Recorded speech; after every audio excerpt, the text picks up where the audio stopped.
Eu sou a doutora Rebeca Saad, sou médica infectologista responsável pela Comissão de Controle de Infecção do Hospital Santa Mônica. A gente faz o trabalho aqui há alguns anos para que o hospital seja cada vez mais seguro para os nossos pacientes.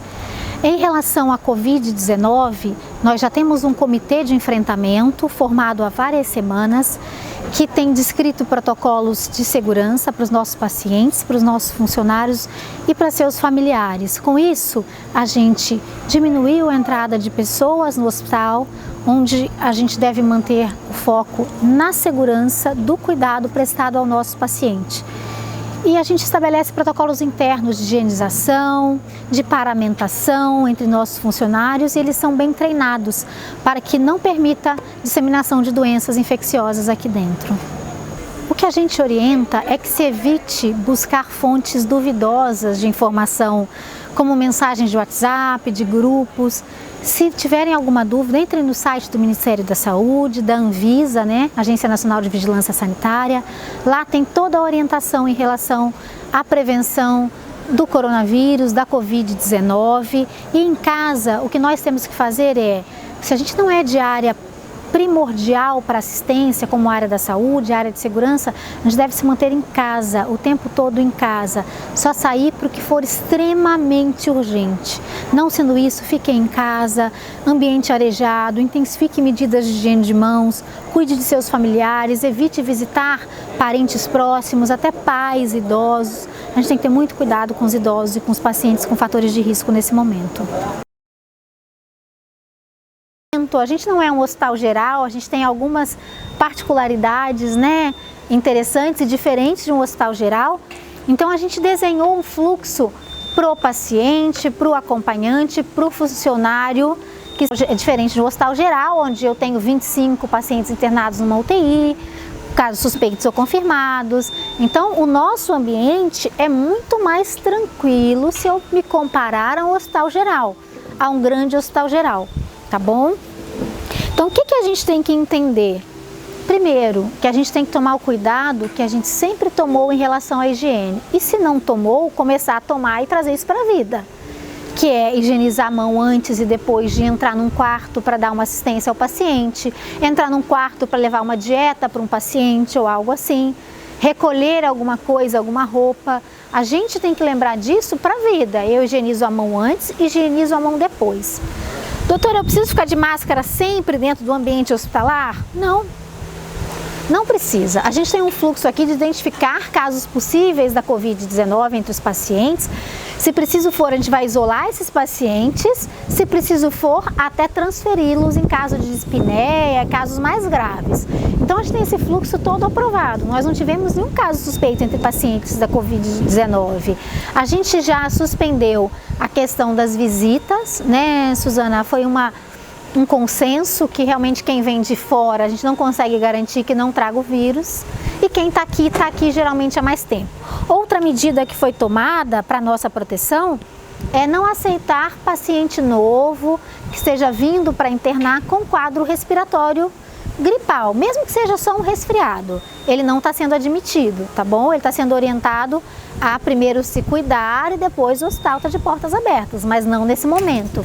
Então, a gente está tentando e está desenhando o processo da forma mais segura possível para vocês. Tudo que sai a gente revisa. Sábado e domingo para mim foi dia de estudo e revisão, porque saiu a nota técnica número 4 da Anvisa. Se vocês tiverem curiosidade, podem olhar no Google lá, nota técnica Anvisa número 4, do dia 21/3/2020. Tudo que a gente orienta em relação à máscara, tá ali. É para todo mundo usar máscara? Não tem menor necessidade. É para todo mundo higienizar a mão de forma adequada. Se tivermos um paciente suspeito da Covid, nós vamos isolá-lo em quarto específico e conduzi-lo da forma que está no nosso protocolo. Aí sim, o funcionário que for cuidar, ele vai ser orientado a usar a máscara cirúrgica, a paramentação de contato, tá bom? E aí vocês podem me perguntar, e aquela máscara N95, aquela durinha que estão mostrando na televisão? Aquela máscara N95, ela vai ser usada só em risco de aerosolização da secreção, para quem vai entubar, para quem vai aspirar esse paciente ou para quem vai coletar o exame desse paciente. Coisas que a gente não quer e não precisa fazer aqui, por isso a gente tem um fluxo para que esse paciente vá para um outro serviço, tá bom? Em relação aos funcionários, eu vou pedir a colaboração de vocês. Eu já comecei a nossa conversa falando que eu também tenho filhos, eu estou em vários hospitais, eu também tenho muitos questionamentos, como todo mundo da área da saúde, mas eu estou aqui. Eu estava no outro hospital, eu estou aqui trabalhando, porque faz parte do juramento que eu fiz. Agora, se a gente começar com o nariz escorrendo, bater no médico, dizer que está gripado, morrendo, passando mal, a gente coloca o médico numa situação super difícil, a gente se coloca de uma forma irresponsável e até mesmo inadequada diante da instituição, né? Isso não ajuda em nada. Porque se todo mundo fizer isso, todos os hospitais amanhã estão fechados. E quem cuida dos doentes graves? Quem cuida dos pacientes que precisam, dos pacientes psiquiátricos, como o nosso perfil aqui, que precisa de atendimento, de tratamento? Eu acho que não é a gente entrando em pânico que a gente vai resolver nenhum problema, nem o nosso, nem do sistema de saúde. A gente precisa ser responsável nesse momento. Nós somos muito responsáveis aqui no hospital. Se o funcionário tiver um quadro gripal instalado, com realmente tosse, febre, garganta com hiperemia, típica de doença viral, esse funcionário será afastado. Agora, o funcionário que chegar dizendo que está péssimo, horrível, morrendo e com exame físico totalmente normal, sem tosse, sem espirrar, fica difícil, né? Daqui a pouco a gente não tem ninguém, gente. Não pode ser assim. Se a gente está com esse receio todo, provavelmente a gente está na área errada. Talvez a gente tivesse que estar trabalhando em outra área, não na área da saúde. Para trabalhar na saúde, a gente tem que ter alguns diferenciais diante da população geral. Eu vou contar uma história para vocês que em 2009 eu estava grávida do meu filho mais novo, do Pedro. Vocês lembram que H1N1 matava principalmente quem? Vocês lembram? Gestante, né? O principal grupo de risco do H1N1 era gestante.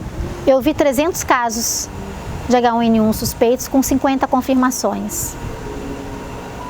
Era meu papel, eu sou infectologista. Se eu tô com medo, eu tenho ou que trocar de especialidade ou trocar de profissão. E nenhuma das duas coisas eu nunca aventei a hipótese. Eu sou médica há quase 20 anos. Eu tô 24 horas por dia no telefone. Não é verdade, Anderson? Não é verdade, a equipe que está aqui o tempo todo comigo? A gente se fala o dia inteiro para nada dar errado para vocês, para nada dar errado para os nossos pacientes e para a gente trabalhar da forma mais segura possível. Então a gente pede muito o apoio de vocês, ninguém aqui está fazendo nada de forma irresponsável, muito pelo contrário. Semanalmente o comitê de crise do enfrentamento à Covid-19, a gente se reúne, eu estou no hospital toda semana agora, desde o início de março eu estou toda semana aqui no hospital. A gente se reúne, vê o que tem de legislação nova, de orientação nova de Anvisa, a gente se adequa para fazer tudo da forma mais correta possível. E assim a gente vai seguir, fazendo tudo da forma mais correta possível. Agora eu peço a colaboração de vocês. Eu me dispus desde ontem de conversar todos os casos que possam gerar dúvida para os clínicos. Se eles ficarem em dúvida, quiserem discutir, dividir a angústia que a gente fala na medicina comigo em relação a esses funcionários com caso suspeito ou mesmo um paciente, eu estou à disposição para a gente fazer da melhor forma possível. Ninguém vai colocar ninguém para trabalhar doente, mas a gente está no outono. Todo mundo espirra no outono ou estou errada? Todo mundo espirra, todo mundo troca a temperatura, fica frio de manhã e calor durante o dia, todo mundo tosse por uma questão muito mais alérgica do que qualquer coisa. Então, nós temos que ser muito cautelosos, do contrário a gente esvazia o sistema de saúde. Aí, quando o pai de vocês precisarem, o filho, quem vai atender? Se os funcionários da saúde todos estão em casa porque o nariz estava escorrendo. Então, sejamos responsáveis, que a gente vista a camisa da instituição pelo paciente, né? Por nós, todo mundo aqui precisa trabalhar, né, gente? Eu preciso, a Suzana precisa do hospital dela funcionando, Maria do Carmo precisa do trabalho dela, Daniel, todo mundo precisa trabalhar, ninguém trabalha por hobby. E o país vai entrar numa crise horrorosa. Vão ser milhões de desempregados, milhões. Vamos valorizar nossas instituições? Como eu já falei, eu vou repetir, ninguém vai trabalhar doente, com febre, não é esse o nosso objetivo. Mas não vai ser uma tosse e uma coriza de outono, né, após a avaliação do médico, que vai fazer com que a gente afaste os nossos funcionários. Não dá para ser assim, gente. senão a gente fecha portas, o PS Campo Limpo fecha portas, os outros todos vão fechar portas, e quem atende nossos pacientes? Nossos idosos estão morrendo nos hospitais, tá? Se a gente não tiver responsabilidade, eles realmente vão morrer sem atendimento, tá? Então vamos lá, eu preciso que vocês entendam muito bem que a coisa mais importante para prevenir qualquer doença, seja ela viral, bacteriana, é higiene de mãos, é o álcool gel. Então a gente quer fazer da melhor forma. A gente infelizmente não pode ter os dispensers em parede, vocês sabem a razão, né? Então a gente tem outras formas de levar até vocês o álcool gel. Se por acaso não tiver por algum motivo, falem com a chefia de vocês que ela providencia. Tem que ter álcool gel e pia com água e sabão. Pia com água e sabão é fundamental. Isso protege vocês da maior parte das doenças do mundo, higienizar as mãos nos momentos adequados. Outra coisa, não adianta a gente querer, eu exijo o N95, eu exijo o avental impermeável, se eu presto assistência cheia de adorno na mão. Adorno na mão não permite que eu higienize corretamente minha mão. O que acontece? O vírus fica grudado na aliança, embaixo de um relógio, numa pulseira, e eu levo para casa. Qualquer vírus, mesmo que seja o vírus do resfriado bobinho, o rinovírus ou uma bactéria, todos nós temos bactéria, né, gente? Só que a gente não deve ficar trocando com o outro, não. Cada um com suas bactérias. Tá bom? Vocês entendem a importância desse momento? Entendem que não é um momento fácil para ninguém. Todo dia, assim, no máximo da exaustão, fica todo mundo meio... É isso mesmo? Eu vou continuar nessa correria, nessa vida louca de dormir 4, 5 horas por noite, desligar o computador meia-noite num domingo. A gente se pergunta, vale a pena? Mas qual é a opção agora? O que eu faço com os meus hospitais que eu preciso orientar fluxo, treinar os funcionários? Eu faço o quê? Falo o quê? Estou cansada, ou estou com medo. Não posso. Se eu fizer direitinho, a coisa vai bem. Vamos cuidar das nossas casas, das nossas crianças, dos nossos idosos. Quem tem pai e mãe de idade, deixa eles quietinhos, não visitem, tá bom? Não levem as crianças para ficarem com os avós nesse momento, né? É lógico que às vezes não é possível, às vezes a gente precisa trabalhar e não tem com quem deixar, né? Mas dentro do possível, todos dentro de casa, nada de visitar não sei quem no final de semana para fazer um churrasco. Não, mas é meu amigo, ele também está dentro de casa. Vocês vão trocar vírus, mesmo que não seja o coronavírus, vocês vão trocar outros vírus, e aí vai ser aquela confusão. O que é esse vírus, né? Então, se a gente obedecer essa regra do isolamento social, se a gente chegar aqui, sair de casa só para trabalhar e voltar para casa, que é o que eu tenho feito, a coisa tende a ser um pouco mais tranquila. E a gente precisa ficar em casa agora, tá? Que o pico do vírus é daqui a 15, 20 dias. Se a gente ficar em casa agora, enclausurar as famílias inteiras e os amigos dentro das casas, a gente diminui aquele pico do vírus e a gente vai ter menos gente morrendo. Tem gente morrendo, tá, gente? Eu já internei um médico. Aí vocês me perguntam por quê? Porque tem uns danadinhos que não gostam muito de usar EPI, sabe? A gente fala para usar EPI, para quando atender um quadro respiratório, sabidamente no isolamento, usar máscara, usar o avental, tudo que está orientado ali. Aí os danadinhos não gostam de fazer isso. Aí eles ficam doentes. Mas se a gente seguir certinho, se a gente procurar entender o que é aquele quadro que está internado ali, é um quadro gripal, não é? Como eu disse para vocês, os nossos quadros que tiverem sintomas e sinais de gravidade serão transferidos. Essa é a nossa orientação. Tá? É lógico que o primeiro socorro, o primeiro atendimento, nós vamos garantir aqui, já tem até o fluxo onde será isso, tá bom? A gente está à disposição, se vocês tiverem alguma coisa para falar, para a gente melhorar, né? Dar uma opinião em relação a alguma coisa de controle de infecção, de qualidade. A enfermeira Adriana, nossa coordenadora da qualidade, está aqui diariamente no hospital. Maria do Carmo está uma vez por semana, eu estou uma vez por semana, Anderson também está todos os dias, a Geisa também com a gente na qualidade. Então, tendo alguma coisa para apontar, podem nos procurar. A gente vai conversar junto, a gente não é dono da verdade absoluta, não. E a gente vai deixar disponível para vocês, então, em alguma pasta que vocês consigam acessar das unidades de vocês, tá bom? E a gente está à disposição. A gente sabe que deixar sem visita parece uma coisa muito ruim, né? Pra vocês terem uma ideia, os idosos, porque a gente viu nesse final de semana que nesse hospital fazia fila de idoso para visitar paciente em UTI e tudo mais. Suspendemos tudo para proteção da população.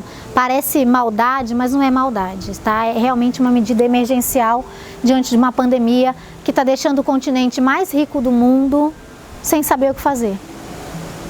E a gente que é pobre, então, se a gente não agir antes, a gente não tem sistema de saúde que aguente tanto paciente grave, tá? Tem muitos profissionais da saúde internados, tem de hospital geral alguns, mas depois que se institui medidas de precaução, higiene de mãos, isolamento, né, a coisa melhora bastante. Essa virada de chave que foi o perigo, né? Enquanto a gente não tinha isso nos hospitais gerais e o vírus já estava aí rodando por aí. Lembrando para vocês o seguinte, se alguém chegar aqui e falar assim, olha doutora, o meu primo veio com a Covid, né, veio coronavírus positivo, e você está assintomático, você vai continuar trabalhando. Doutor, é assim em todos os hospitais os grandes do Brasil, todos, sabe por quê? Porque se o assintomático não trabalhar, a gente fecha a porta do hospital amanhã. Se todo mundo teve contato, quem aqui conhece alguém com coronavírus positivo? Eu acho que uma boa parte. Eu já tenho dos dois lados já tenho um aluno do meu personal que está entubado na UTI e professor das minhas filhas.